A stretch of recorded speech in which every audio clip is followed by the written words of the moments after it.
That's awesome. So today we have a Rawlings, a Wilson, and an all-star catcher's mitt. One of these has to be the #1 box break-in for catchers, plus one of them is actually the best flat style break-in. If you don't know what that means, that's okay. I'm gonna explain it later in the video because it actually matters a lot. For now, guys, we're gonna be starting with the Rawlings Pro GS 24. This glove is actually 33.5 inches, which is a little weird. Typically from Rawlings, you're gonna get a 32.5, 33, and then 34 inches. So 33.5 is kind of unique. Even as a custom builder, you can't do that. This is hard to hide leather, and just to be clear, it is not oiled. It's just normal black leather, so it definitely a lot of durability right here.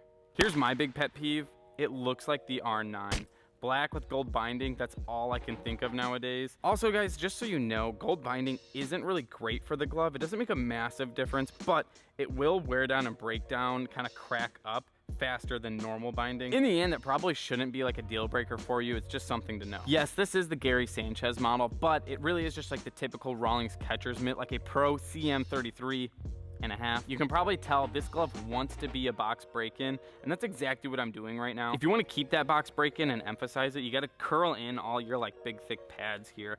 Basically, this is a little bit of a corner here. You can dip this toe in, curl this in, curl the thumb in. Really simple stuff. It kind of creates more of a trap for the actual ball to be behind these ridges. I personally love it because of that. Very comfortable, feels very safe, but you do not have to do that. All three of our catcher's mitts today took about the same amount of time when it comes to breaking them in. None of them were super easy. None of them were like incredibly hard. We need to go actually weigh these gloves because that can be a big... My point is, we need to weigh the glove because that makes a big difference for catchers, okay? I just couldn't spit that out. Let's go. Sponsored by Reese's. When it comes to weighing these gloves, take it with a grain of salt because our All-Star is actually an inch smaller. It is 32.5, right? I'm not quite positive it is. One thing I hate All-Star for is they just don't say on the glove how big it is. So if you don't like remember after buying it, who knows? Anyway, this is 32.5. These are 33.5.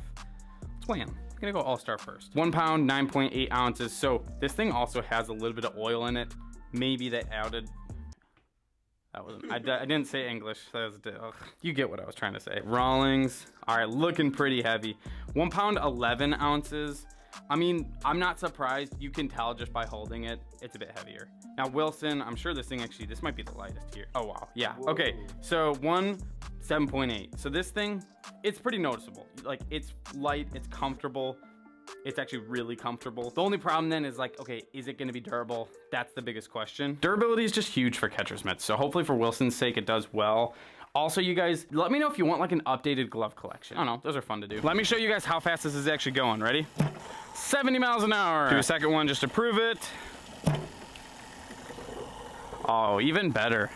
69 miles an hour. We've seen 69, 70, and 71, so it's in that range. First of all, pocket radar. Send us something better because we're not a huge fan of this thing. And then this is like your average high schooler warming up. 70 miles an hour is not fast, so if we see any problems with the catcher's mitt at 70, it means that it really is a problem. We can only imagine that it would be even worse, you know, at 95.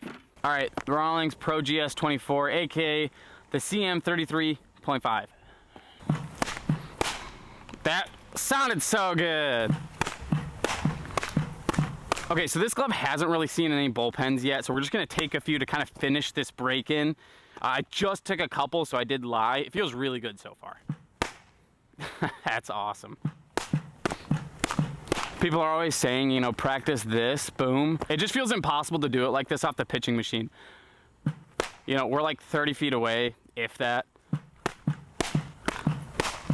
Those are off my index finger, and not a lot of ringage going on, you know, like I'm not feeling it ringage. I've never used that term before. I'm sorry for even saying that. My point is I don't feel a lot in my actual index finger, so that's a plus. Because right now I'm going traditional on this thing. It sucks when you're getting rung up every time. A lot of guys are going 2 in the ring finger. I do advise going ring finger rather than 2 in the pinky. Gosh, that's good. Early on, this glove is feeling so good. Obviously, we're gonna compare it to our A2000 here because those have like the same style break-in, but I'm pretty sure our Rawlings is just way more welcoming. It feels bigger. So from my memory, this feels just smaller in general. Let's go ahead and try it out. Wilson A2000, M1D, let's go. The A2000 is hands down more comfortable when it comes to just wearing it. Part of that's probably because it's a little bit lighter, but what does it feel like catching? I don't know.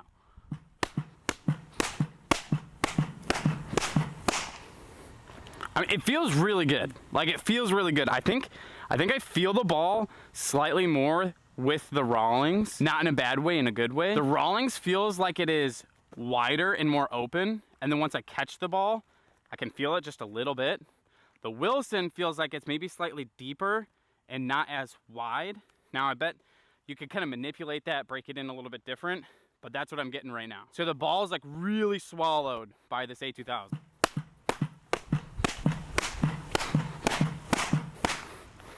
So although these are two different styles of box break-in, so far, they have quite a different feel. Like I said, this one kind of swallows it and disappears in the glove, whereas our Rawlings here, I feel like I know where the ball is at all times with this glove. Plus that wider opening feels much more user-friendly.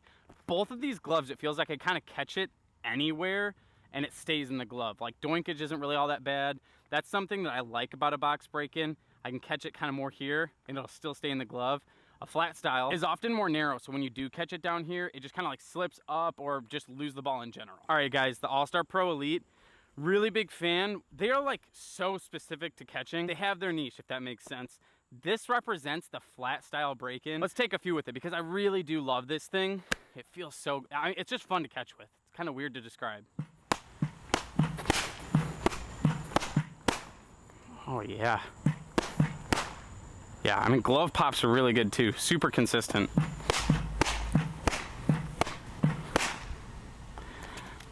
I do love this thing. I will say, I don't think I would use it traditional. I've tried, it just doesn't feel right. Now granted, if I put a lot more work into the break-in, specifically traditional, I bet I could change my mind on it, at least a little bit. Definitely feels better going 2 in the ring. Boom. Boom, those feel so good though. Off the pocket, this thing's wonderful. So there's like a slightly smaller welcoming area, but with that being said, that's often found in a flat style break-in. I'm gonna use a drawing really quick to show you the difference between a flat style break-in and then a box break-in. This will be fast. Alrighty, we have 2 things to cover. So first of all, Mizuno sent a package in, so that's kind of nice. I'll show you that in a second. Using this, I'm gonna show you the difference between box and flat. Let's go. Just to be clear, you could also imagine this as 2 hinge and 1 hinge. These are our baseballs. This is what a box break-in does. It swallows the ball like this, then this is a flat break-in. The glove is shaped more like this, sort of a cone feature. So we have a smaller, more precise pocket over here. When it does hit it, it feels amazing. Whereas here, a little bit more forgiveness. The ball, once it's in the glove, kind of just is stuck in there. This requires more break-in, whereas this can be gamed sooner. And then after that, it's just up to you to decide what field you like more. I feel like that was good. This isn't just like a typical Mizuno glove, it's Mizuno Haga. Guys, Haga is like where certain Mizunos are made in Japan.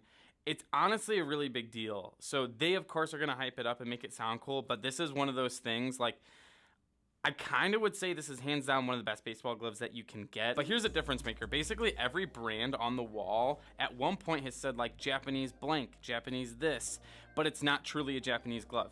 If a Mizuno says Haga, H-A-G-A, it's legit. This thing's just stupid how nice it is. Let me give you a close up. Just attention to detail. The glove's incredibly light. It looks good. I don't know how to explain it, you guys, but Haga's just on another level and you have to pay for it. This is like 800 bucks. I love pretty much everything about the All-Star. My biggest concern is how it gets bullied whenever you catch something towards the end. Let me show you this slow-mo clip of exactly what I'm talking about. That was a little bit, I talked about the glove getting bullied. That's what I'm talking about here with the All-Star. If it does hit up in the web, it slings back a ton. I think that's like its biggest weakness. I'll take a few more here. I got a little bit of it there. Can you see the ball hit like right up here?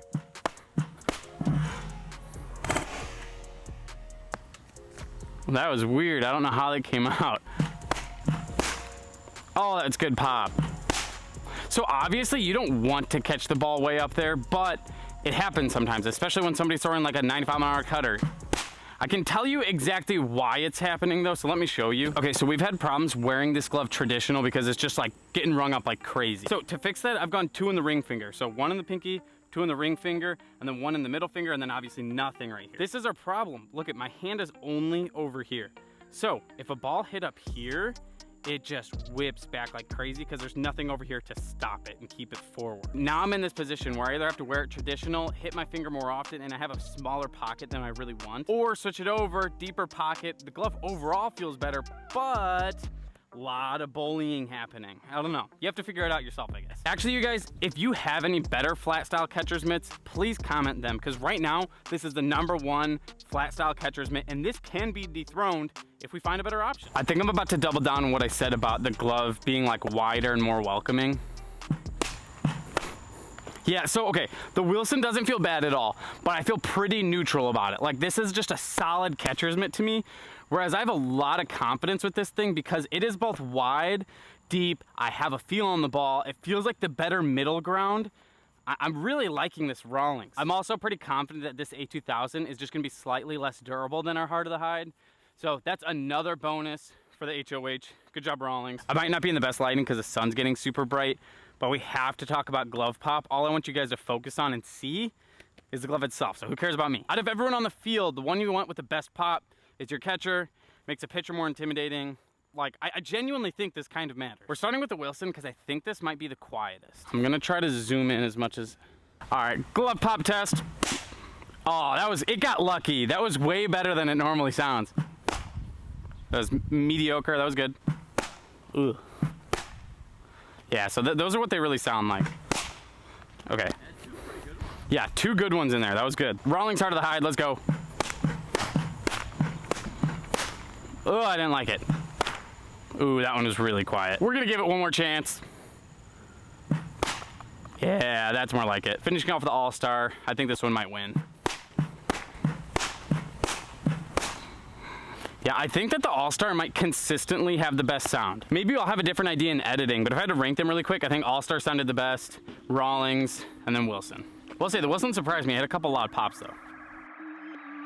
Let me break this down for you guys. We're actually gonna be breaking this into 2 separate categories. The Pro Elite is actually in first place for a flat style catcher's mitt. Yay, All-Star, good job. But then of course we have these 2 here for the box break-in. Hands down, without a doubt, I like the Rawlings more. In my opinion, compared to the Wilson, it has a better shape, a better feel, and better durability, and that kind of makes it a no-brainer. This thing is #1 box break-in on ballgloveking.com. Guys, it's also not just me. Last time I checked, the large majority of catchers in the MLB are using Rawlings. With that being said, the Wilson's not bad at all, and it has its own place. I think that this might be a better option for some of you youth guys. The M1D is really comfortable, and then the break-in process was actually pretty smooth. Yes, it's pretty stiff, but pretty user-friendly, if that makes sense. In the end, this is less durable than our Rawlings, which is a big reason why it's not #1. My point is, this will take a lot of work to break in, but once it's done, this can be an amazing catcher's mitt for lower-level high school, middle school, and so on. Like I said, one of the biggest takeaways is actually how comfortable it is.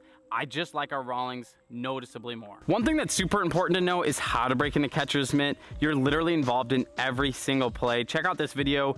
It'll be very helpful. Thank you for watching. Love you guys.